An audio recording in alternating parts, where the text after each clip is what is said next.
জয় শ্রীরাম বলা হচ্ছে কান ধরে, মানে হচ্ছে যুব মোর্চারই একজন অভিযুক্ত। এটা আপনি যুব মোর্চার ভাইস প্রেসিডেন্ট, আমি বলছি এটা কতটা গ্রহণযোগ্য? কোথা থেকে এসেছিস? বাড়ি আচ্ছা, বাড়ি কোথায়? হ্যাঁ, আমি যেমন ওই কাউকে জোর করে জয় শ্রীরাম বলানোকে সমর্থন করছি না। তা জয় শ্রীরাম ভালোবাসা থেকে বলবে, মানুষ আবেগ থেকে বলবে। ঠিক একইভাবে গরু চুরি করে যারা নিয়ে যাচ্ছিল বা ওইভাবে নিয়ে যাচ্ছিল, সেটাকেও না, সেটাকেও বলা সম্ভব না। সন্দেহ হয় আপনি তাকে আটকে রাখুন, আটকে রেখে মানে কয়েকজন মিলে পুলিশকে খবর দিন, পুলিশের হাতে তুলে দিন। কোনো যদি সন্দেহ জাগে, নিজের হাতে আইন তুলবেন না, তাহলে আপনাদের ঝামেলা হবে। চন্দন দাস, হরগোবিন্দ দাসকে বাড়ি থেকে ডেকে গিয়ে কুপিয়ে খুন করা হলো, এবং বামের আদর্শ নেতা সব্যসাচী দা আমাদের অত্যন্ত প্রিয়, তিনি মামলা করতে গেছিলেন। আপনার কর্মী খুনে অভিযুক্ত যারা, তাদের হয়ে মামলা লড়ছেন আর বলছেন আপনি সত্যান্বেষণ করছেন, তাদের হয়ে অল্প কিছু টাকার বিনিময়ে মামলা করতে লজ্জা লাগলো না কমরেড? তো অর্জুন সিং এর কেসও তো বিকাশ রঞ্জন ভট্টাচার্য লড়েছেন। তাহলে মানে আমি বলছি, যদি আমি আইনজীবী হিসেবে দেখি, তাহলে অসুবিধা কোথায়? অর্জুন সিং তো বিজেপি নেতা ছিল, উনি তো সিপিএম একদম নেতা ছিল। একদম একদম। তৃণমূলের দুর্নীতি ঢাকার জন্য কংগ্রেসের আইনজীবীরা সুপ্রিম কোর্টে লড়াই করে, ঠিক তেমনই তৃণমূলের দুর্নীতি ঢাকার জন্য, তৃণমূলের দুষ্কৃতীদের রক্ষা করার জন্য বামফ্রন্টের লোকজন পশ্চিমবঙ্গের মানে বুকে বিভিন্ন কোর্টে মামলা করে। আর যাদেরকে দিয়ে এসআইআরটা হবে, তাদেরকে এই কাজে এঙ্গেজ করা হলো। এই কাজটা কবে থেকে কবে পর্যন্ত চলবে? 2রা আগস্ট 2025 থেকে শুরু হবে, 15ই জানুয়ারি 2026 পর্যন্ত চলবে। অর্থাৎ এক্স্যাক্টলি, অর্থাৎ এসআইআর এর যে পিরিয়ডটা, সেই পিরিয়ডটাই করা হবে। রাজ্য সরকার সুপ্রিম কোর্টে গিয়ে এফিডেভিট করে বলছে আমার কাছে টাকা নেই দিয়ে দেওয়ার, সেই রাজ্য সরকার 8,000 কোটি টাকা বুথে বুথে খরচা করার জন্য দিতে পারে। আপনি একটা পোস্ট করেছেন তরুণ জ্যোতি দা, যেটা সোশ্যাল মিডিয়ায় এই মুহূর্তে ভাইরাল। আমি বলছি, এই পোস্টটা কার জন্য, কেন কেন করতে গেলেন এই পোস্ট? আমি করতে চাইছিলাম না, বাট করতে হলো। সব্যসাচী চ্যাটার্জি একজন আইনজীবী, আমার অত্যন্ত প্রিয় একজন, অন্য দল করতে পারেন, অত্যন্ত প্রিয় একজন ব্যক্তি। কারণ একজন আইনজীবী কার হয়ে মামলা করবে তার ব্যক্তিগত ব্যাপার, করতেই পারে। অ্যাজ পার অ্যাডভোকেটস অ্যাক্ট আমরা মামলা লড়তেই পারি। সেম ভাবে আমাদেরও রাইট আছে মামলা রিফিউজ করার, কোন মামলা আমরা করবো না সেটাও আমরা ডিসাইড করতে পারি। সব্যসাচী দা দুটো পরিচয়, এক তার আইনজীবী পরিচয়, এক তিনি সক্রিয় বাম কর্মী, বাম দলের সদস্য। যারা কথায় কথায় আদর্শের কথা বলেন, বাম দলের সদস্য নাকি এমনি এমনি হওয়া যায় না, বড় বড় আদর্শের বুলি আওড়ান, তারকে একটু আয়না দেখি চাই মাত্র। এবং চন্দন দাস, হরগোবিন্দ দাস, বামেরা তো বলছিল ওদের কর্মী, তাদের কর্মী আমাদের সেলিম বাবু ছুটে গেছিলেন ওখানে দেখা করতে। চন্দন দাস, হরগোবিন্দ দাসকে বাড়ি থেকে ডেকে গিয়ে কুপিয়ে খুন করা হলো। যারা খুন করলো তারা দাঁড়িয়ে এনশিওর করলো ওরা মরছে কিনা। চন্দন দাসের স্ত্রী আমাকে বলেছেন যে আমার স্বামী যখন পড়েছিল রক্তাক্ত অবস্থায়, পুলিশকে ফোন করেছিলাম, পুলিশ আসেনি। তারা নাম নিয়েছিলেন কিছু দুষ্কৃতীর, দুষ্কৃতী কিছু ধরা পড়েছে। তাদের ট্রায়াল চলছে জঙ্গিপুর কোর্টে। সেখানে অদ্ভুতভাবে, জঙ্গিপুর কোর্টে যে ট্রায়াল চলছে সেখানে অদ্ভুতভাবে অভিযুক্তদের হয়ে আইনজীবীর নাম সব্যসাচী চ্যাটার্জি। প্রশ্ন হলো, বামেদের কর্মী মারা গেল, বামেদের কর্মীদের কুপিয়ে খুন করা হলো, এবং বামের আদর্শ নেতা সব্যসাচী দা আমাদের অত্যন্ত প্রিয়, তিনি মামলা করতে গেছিলেন। আমি প্রশ্ন করেছিলাম তিনি কি গেছেন, তিনি কি খুনিদের হয়ে অ্যাপিয়ার করছেন? তিনি একটা গদ্য লিখেছিলেন দেখলাম, গদ্যতে অনেক ঘুরিয়ে ঘুরিয়ে গোল গোল গোল গোল লিখলেন, কিন্তু সেখানে একবারও বলেননি যে না আমি অ্যাপিয়ার করছি না। উনি বলছেন অভিযুক্ত, সব ডায়লগ ফাইলগ মেরেছেন দেখলাম বেশ কিছু পটিয়ালে। নিজেকে সত্যান্বেষী পর্যন্ত বলেলেন তিনি, সত্যান্বেষী এই সেই অনেক কথা বললেন। আর সেখান থেকে দাঁড়িয়ে আমার প্রশ্ন থাকবে, ডাইরেক্ট অভিযোগ, যারা খুন করেছে তাদের হয়ে অল্প কিছু টাকার বিনিময়ে মামলা করতে লজ্জা লাগলো না কমরেড? হরগোবিন্দ দাস, চন্দন দাস তো আপনাদের দলের কর্মী ছিল। আপনার কর্মী খুনে অভিযুক্ত যারা, তাদের হয়ে মামলা লড়ছেন আর বলছেন আপনি সত্যান্বেষণ করছেন। কত বড় সত্যান্বেষী আপনি? আমি মানে সাধারণ বাম সমর্থক যারা আছে তাদেরকে প্রশ্ন করতে চাই যে আপনারা যদি কালকে খুন হন এবং আপনাদের দলেরই লোকজন যারা আইনজীবী আছেন, তারা অল্প কিছু টাকা পেলে আপনাদের খুনের বা আপনার পরিবারের লোকজনের খুনের অভিযুক্ত যারা, তাদের হয়ে মামলা লড়বেন। আরেকটা নাম বলি, আমি বলার প্রয়োজন আজকে, জায়েন্ট সিং এর নামটা মনে আছে? জায়েন্ট সিং, কামারহাটি জায়েন্ট সিং, যার বাড়ি ভেঙে দেওয়ার নির্দেশ হলো। জায়েন্ট সিং তো তৃণমূলের সক্রিয় কর্মী। এই জায়েন্ট সিং এর আইনজীবী কারা, একটু খোঁজ নেবেন তো। আমি আজকে নাম বলছি না, প্রয়োজন হলে বলবো। এরকম তৃণমূলের বেশ কিছু দুষ্কৃতী যারা আছেন, তাদের আইনি সাহায্য দেয় এই বামফ্রন্টের আইনজীবীরা। ঠিক যেমন তৃণমূলের দুর্নীতি ঢাকার জন্য কংগ্রেসের আইনজীবীরা সুপ্রিম কোর্টে লড়াই করে, ঠিক তেমনই তৃণমূলের দুর্নীতি ঢাকার জন্য, তৃণমূলের দুষ্কৃতীদের রক্ষা করার জন্য বামফ্রন্টের লোকজন পশ্চিমবঙ্গের বুকে বিভিন্ন কোর্টে মামলা করে। তরুণ জ্যোতিতা, সেক্ষেত্রে তো অর্জুন সিং এর কেসও তো বিকাশ রঞ্জন ভট্টাচার্য লড়েছেন। তাহলে মানে আমি বলছি, যদি আমি আইনজীবী হিসেবে দেখি, তাহলে অসুবিধা কোথায়? অর্জুন সিং তো বিজেপি নেতা ছিল, উনি তো সিপিএম একদম নেতা ছিল। একদম একদম একদম কোনো অসুবিধা নেই। আচ্ছা, অর্জুন সিং এর নামে কি কোনো বামফ্রন্ট নেতার খুনের অভিযোগ ছিল? কোনো বামফ্রন্ট নেতার খুনের অভিযোগের মামলা অর্জুন সিং এর বিরুদ্ধে ছিল, সেটা কি বিকাশ রঞ্জন ভট্টাচার্য লড়ছিল? আমার প্রশ্ন থাকবে, ডিফারেন্সটা বোঝার না। আমি আবার বলছি, একজন আইনজীবী কার হয়ে মামলা লড়বে তার একান্ত ব্যক্তিগত ব্যাপার, কিন্তু সেই আইনজীবী যে দলের সদস্য, সে কি মামলা লড়বে কি মামলা লড়বে না তার চয়েস থাকে। যেখানে হচ্ছে তোমার একজন নিজেদের কর্মী খুন হয়েছে, তার হয়ে একজন অ্যাপিয়ার করছে কিভাবে? যার অভিযুক্ত তার হয়ে অ্যাপিয়ার করছে কি করে? হ্যাঁ, অর্জুন সিং এর হাতে যদি কোনো বামফ্রন্ট কর্মীর রক্ত লেগে থাকতো, সেখানে বিকাশ রঞ্জন ভট্টাচার্য অ্যাপিয়ার করতেন, নিশ্চয়ই এই প্রশ্নটা উঠতো। এরকম কিছু হয়েছে? আমার প্রশ্নটা খুব বেসিক। যারা দিনে রাতে সকালে ঘুম থেকে ওঠার পর থেকে শুরু করে ঘুমাতে যাওয়ার আগে পর্যন্ত সেটিং সেটিং সেটিং বলে লাফায়, মানুষ দেখুক আসল সেটিংটা কার কার মধ্যে। তৃণমূলের দুষ্কৃতীদের মামলা লড়ে বামফ্রন্ট, তৃণমূলের দুষ্কৃতীদের হয়ে, চোরদের হয়ে সুপ্রিম কোর্টে সওয়াল করে কংগ্রেসের আইনজীবীরা। এদের আছে ইন্ডি জোট, এরা তো জোট ধর্ম পালন করছে। সেটিংটা কাদের এবং কাদের মধ্যে, সেটা মানুষ বুঝতে পারছে। আমি আবার বলছি, চন্দন দাস এবং হরগোবিন্দ দাসকে যেভাবে মারা হলো, কুপিয়ে মারা হলো, তারপরেও একজন বামপন্থী আইনজীবী সত্যান্বেষণ করার নামে দুষ্কৃতীদের হয়ে অ্যাপিয়ার করছে, এটা মানতে হবে। আর একটু ভালো যুক্তি তো উনি দিতে পারতেন।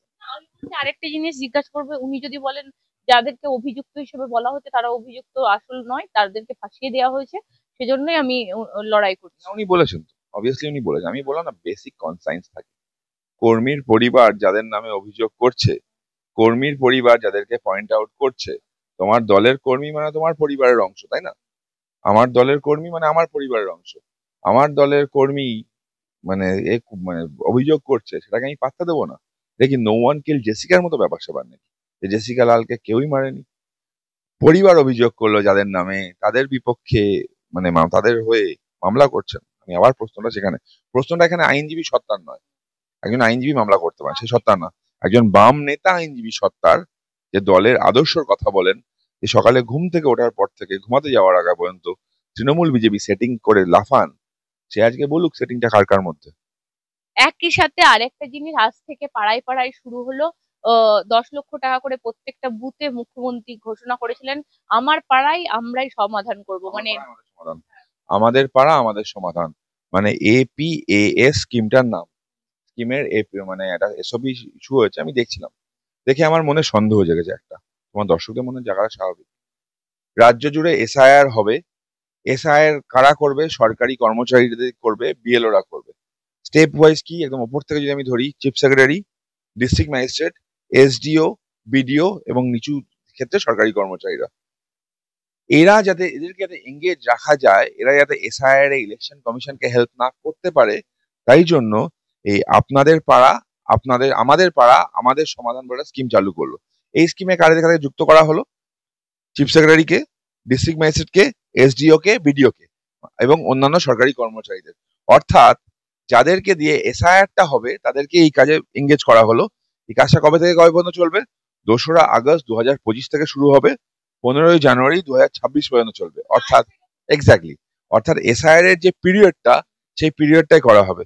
খরচা কত হবে? 80,000 প্লাস বুথ, মুখ্যমন্ত্রী হিসাবে 8,000 কোটি টাকা। তা আমার প্রশ্ন হচ্ছে, রাজ্য সরকার সুপ্রিম কোর্টে গিয়ে এফিডেভিট করে বলছে আমার কাছে টাকা নেই দিয়ে দেওয়ার, সেই রাজ্য সরকার 8,000 কোটি টাকা বুথে বুথে খরচা করার জন্য দিতে পারে।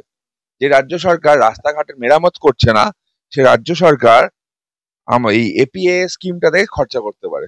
যে রাজ্য সরকার স্কুলগুলোর উন্নয়ন করছে না, স্বাস্থ্য ব্যবস্থার উন্নয়ন করছে না, হাসপাতালগুলোর অবস্থা খারাপ, হাসপাতালের রোগীদেরকে কুকুর পর্যন্ত কামড়ে দিচ্ছে, সেখানে 8,000 কোটি টাকা খরচা করছে। চাকরি দিতে পারছে না কারণ সরকারের কাছে টাকা নেই। প্রত্যেক মাসে মাসে তোমরা খেয়াল করেছো হয়তো, কোনো সময় 2,000, কোনো সময় 4,000 কোটি টাকা ওপেন মার্কেট থেকে 20 বছরের দীর্ঘমেয়াদী লোনে রাজ্য সরকার তুলছে। যে রাজ্যে ধারের পরিমাণ 1,86,000 কোটি টাকাকে ছাড়িয়ে আজকে 7 লক্ষ কোটি টাকা প্রায়, সেই রাজ্যে আরেকটা স্কিম চালু করেছে। স্কিমের টাকাটা কোত্থেকে আসবে? বাজেট অ্যালোকেশন ছিল না। বাজেট অ্যালোকেশন না হলে এমনিতেই ফিসকাল ডেফিসিট পশ্চিমবঙ্গের প্রচুর। এই 8,000 কোটি টাকা বরাদ্দ কোথা থেকে আসবে? একই সাথে পুজো, একই সাথে পুজোর অনুদান। একদম সরকারি কর্মচারীদের মাইনে বাড়ে না, কেন্দ্রীয় হারে ডিএ হয় না, সেন্ট্রাল পে কমিশন হিসাবে এদের স্যালারি হয় না, ডিফারেন্স। আবার উকিল দাঁড়িয়ে বলে যে সরকারের শিরদাঁড়া ভেঙে যাবে, এই পর্যবেক্ষণ থাকে। এত ডিফারেন্স আছে সেখানে। হচ্ছে 2018 সালে 10,000 টাকাটা আজকে 2025 সালে এসে দাঁড়িয়ে 1,10,000 টাকা হয়েছে, অর্থাৎ 900% ইনক্রিজ হয়েছে। মুখ্যমন্ত্রীর মাইনে বেড়েছে, রাজ্যের মন্ত্রীদের মাইনে বেড়েছে, মানুষদের মাইনে বাড়েনি। তো এই হচ্ছে ওভারঅল কন্ডিশন। এই যে খরচাটা হচ্ছে 494 কোটি টাকা খরচা হবে নতুন এই স্কিমে। এই টাকা দিয়ে রাস্তাঘাটে মেরামতি করা যেত, এই টাকা দিয়ে রাস্তার উন্নয়ন করা যেত, এই টাকা দিয়ে হাসপাতালের উন্নয়ন করা যেত। শিশুদের যাদের মিড ডে মিল খাওয়ার অবস্থা দেখেছো, টিকটিকি ফিকটিকিও থাকে তার মধ্যে খাওয়ার, তাদের খাওয়ার মান ভালো করা যেত, শিশুদের হেলথ দেখা যেত, স্কুলগুলোর পরিকাঠামো উন্নত করা যেত। সেগুলো না করে মুখ্যমন্ত্রী ক্লাবগুলোকে টাকা দিলেন শুধুমাত্র ভোট কেনার জন্য। এই আপনাদের পাড়া মানে আমাদের পাড়া আমাদের সমাধান, এপিএএস এবং ক্লাবগুলোতে টাকা বেলানো পুরোটাই ওই একই ভোট কেনার জন্য। টাকাটা যদি মুখ্যমন্ত্রী নিজের পকেটের টাকা হতো, তার বা ভাইপোর চুরি করা টাকা হতো, তাহলে অসুবিধা ছিল না। টাকাটা তো সাধারণ মানুষের টাকা, করের টাকা, এইভাবে লোটানোর অধিকার তার নেই। একই সাথে আমি তরুণজ্যোতিদার যে বিষয়টা এই মুহূর্তে ভিডিওটা কার্যত ভাইরাল, আমি দেখতে পাচ্ছি কাল থেকেই। বলছি এই গরু নিয়ে যাচ্ছিল কিছুজন, তাদেরকে ধরে কান ধরে উঠবোস করা হচ্ছে। যুব মোর্চারই একজন অভিযুক্ত, কি নাম, প্রতীক গাঙ্গুলি, তো তার নাম উঠে আসছে। জয় শ্রীরাম বলা হচ্ছে কান ধরে। মানে এইটা, আপনি যুব মোর্চার ভাইস প্রেসিডেন্ট, আমি বলছি এটা কতটা গ্রহণযোগ্য? দেখুন, কাউকে জয় শ্রীরাম বলতে বাধ্য করানো যায় না। ফার্স্ট থিং, কাউকে জয় শ্রীরাম বলে বাধ্য করানো যায় না। কেউ যদি করে থাকে তো ভুল বলেছে, কারণ এটা আবেগের ভালোবাসা থেকে আসে, জোর করে কিছু হয় না। সেম ভাবে কাউ ট্রাফিকিং, গরু চুরি বা কাউ ট্রান্সপোর্টের ক্ষেত্রে বেশ কিছু কাগজের প্রয়োজন পড়ে, বেশ কিছু জিনিসের প্রয়োজন পড়ে। কাউ ট্রাফিকিং হচ্ছে এইভাবে প্রচুর জায়গায়। তো এই কাউ ট্রাফিকিং হচ্ছিল কিনা, কাগজ ছিল কিনা, এই রাজ্যের মধ্যে গরু এভাবে যায় কি করে? দেখো, সিম্পল জিনিস তুমি খেয়াল করে নিশ্চয়ই। একটা লরির মধ্যে গরু যেভাবে তুলে রাখা হয়, prevention to cruelty to animal অ্যাক্টের এগেনস্টে এটা। তারপরও অ্যালাউ কি করে হয়? পুলিশগুলো হাত পেতে এই গরুর গাড়িগুলোর কাছ থেকে টাকা কেন তোলে? এই সব ঠিকঠাক থাকলে টাকা দরকার হতো না। টাকা তোলা, ওভারঅল এই জিনিসগুলো থেকে পরিষ্কার কিছু গোলমাল থাকছে। আমি যেমন ওই কাউকে জোর করে জয় শ্রীরাম বলানোকে সমর্থন করছি না। জয় শ্রীরাম ভালোবাসা থেকে বলবে, মানুষ আবেগ থেকে বলবে। ঠিক একইভাবে গরু চুরি করে যারা নিয়ে যাচ্ছিল বা ওইভাবে নিয়ে যাচ্ছিল, সেটাকেও না, সেটাকেও বলা সম্ভব না।